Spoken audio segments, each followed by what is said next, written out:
Welcome to news for you channel सच का सामना विथ पंकज शर्मा। आज आपले पाहुणे आहेत आशिषजी मयेकर। प्रथम तर आशिषजी मयेकर आपले स्वागत आहेत आमच्या शोवर।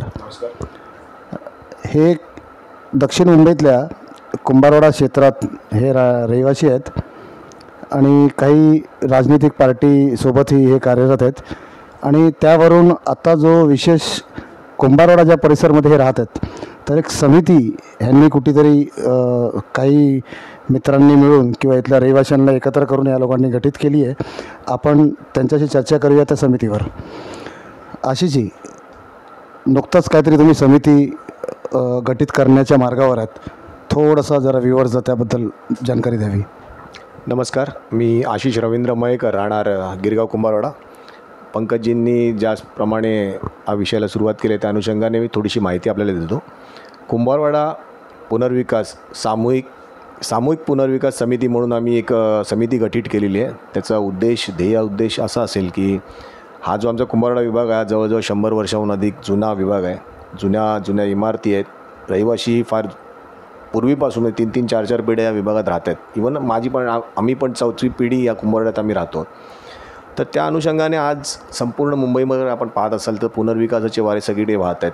त्यात बरेचसे प्रायव्हेट डेव्हलपर्स आहेत किंवा काय, परंतु सध्या आम्ही सरकारी धोरणं जी चाललेली आहेत, सरकारी ज्या योजना चाललेल्या आहेत त्यातून MMRD असेल, म्हाडा असेल किंवा यांच्या अनुषंगाने जे विषय चाललेले आहेत क्लस्टर डेव्हलपमेंटचा, त्या अनुषंगाने आम्ही कुंभारवाडा पुनर्विकास सामूहिक समिती म्हणजे संपूर्ण 1 ते 6 कुंभारवाडे आहेत आमचे।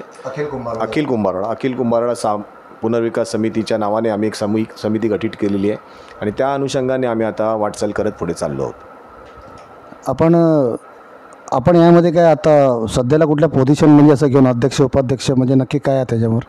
सध्या मला उपाध्यक्ष पदाची जबाबदारी देण्यात आलेली आहे या समितीमध्ये।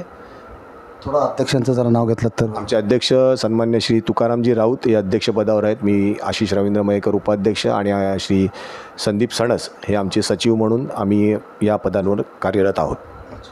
म्हणजे टोटल कुठेतरी तुमचा आराखडा म्हणजे माणसांना गोळा करण्याचा हा असा प्रयत्न सुरू झालेला आहे असं तुमच्या बोलण्यावरून मला कळतं आहे। आता ही समिती अजून गठीत म्हणजे ती रजिस्ट्रेशनला प्रोसेसला की रजिस्टर्ड केली आहेत तुम्ही? आत्ताच आम्ही जस्ट ती आमच्या माध्यमातून आम्ही संघटित झालेलो आहोत। आता त्याचं रजिस्ट्रेशन प्रोसेस आम्ही चालू केलेलं आहे। अच्छा, ओके। म्हणजे तुम्ही एक पाऊल उचललं आहे की आता जसं इतर ठिकाणी पुनर्बांधणी होते, पुनर्विकास होतो आहे, तसं आपण एक अखिल कुंभारवाडाचाही पुनर्विकासाला एक चालना द्यावी असे आपले नक्की प्रयत्न आहे तुमच्या बोलण्यातून आम्हाला म्हणजे त्या माध्यमातून व्यवस्था कळाली। पण नक्की करत असताना सध्या जे तुम्ही बोललात की समिती आताशी गठीत झाली आहेत, ह्याला पुढे तुम्ही कसा नेण्याचे प्रयत्न करणार आहेत हे थोडंसं विवरतं सांगा ना। सध्या म्हणजे आम्ही ह्याच्यातून प्रेरित कसे झालो आणि या मार्गावर आम्ही कसे चालतो त्याचं एक छोटंसं मी तुम्हाला ब्रीफिंग देतो।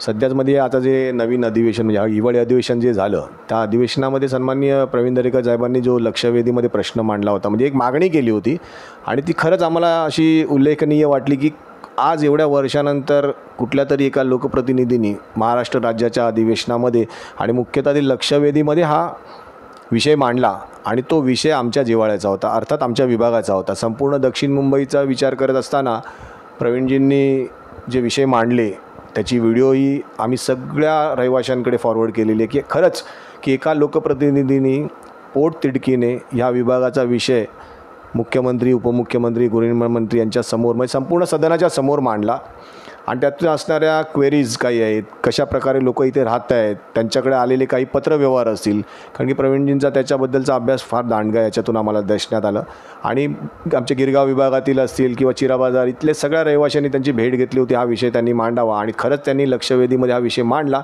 आणि त्या विषयामध्ये मांडत असताना आमच्या विभागाचा सुद्धा उल्लेख त्याच्यात करण्यात आला।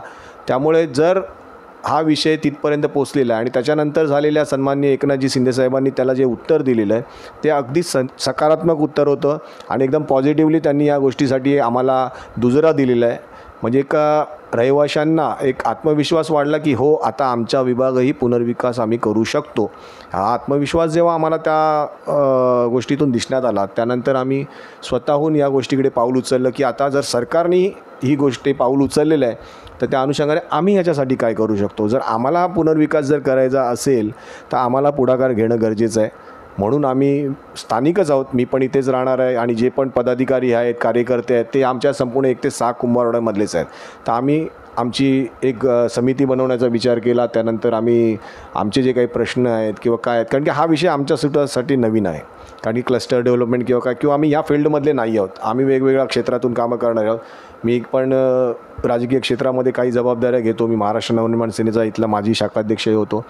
आणि त्यामुळे एक विजन असावं असं आमच्या सन्माननीय राजसाहेबांचंही कधी एक होतं की विजन असावं. त्यामुळे आमच्याही डोळ्यात एक विजन आहे की आमचा विभागही कुठेतरी डेव्हलप व्हावा. संपूर्ण मुंबई ज्या वेळेला आज आपण बघतो की का चांगल्या दिशेला आपण चाललेलो, देश आपल्या चांगल्या दिशेला झालं, मग आपलं राहणीमान का नाही सुधारावं. आणि आज जर सरकारने या गोष्टीसाठी पाऊल उचललेलं आहे आणि मुख्यतः आपल्या विभागासाठी उचललेलं आहे, तर एक पाऊल त्यांनी उचललं तर 10 पावलं आपण पुढे जायला पाहिजे. या अनुषंगाने आम्ही स्थानिक रहिवासी एकवटून या दृष्टीने आम्ही पावलं उचलतो. नक्कीच. थोडंसं परत त्या प्रश्नावर येतो की नक्की हे प्रयत्न तुमचे कसे असणार आहे. कारण काय माहिती आहे का, विश्वासात घेणं आणि अखिल कुंभारवाडा जे तुम्ही म्हणता, तर प्रत्येक राजकीय ह्याच्यातले असतात, प्रत्येक विचारांचे असतात, प्रत्येक जाती धर्मातले पण असू शकतात, असं आपण बोलू शकतो.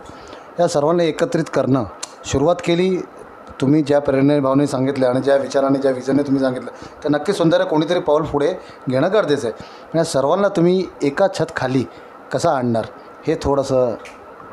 खरंच पंकजजी, हा प्रश्न फार मोठा आणि चॅलेंजिंग आहे, परंतु जेवढा कठीण वाटतो तेवढा नाही आहे. कारण हा ज्या कुंभारवाडा जर आपण इतिहास पाहिला असेल, त्या कुंभारवाड्यामध्ये एकजूट होण्यासाठी वेळ लागत नाही. आणि सकारात्मक आणि चांगल्या गोष्टीसाठी आम्ही कुंभारवाड्यातले सगळे राजकीय पक्ष असतील, सर्व मंडळं असतील, पण जर विचार एक असेल तर आम्ही कुंभारवाड्यातले सर्व नागरिक एका हाकेवर एक येण्याची आमची ताकद आहे. कारण की जेव्हा जेव्हा कधी कुठल्याही गोष्टींची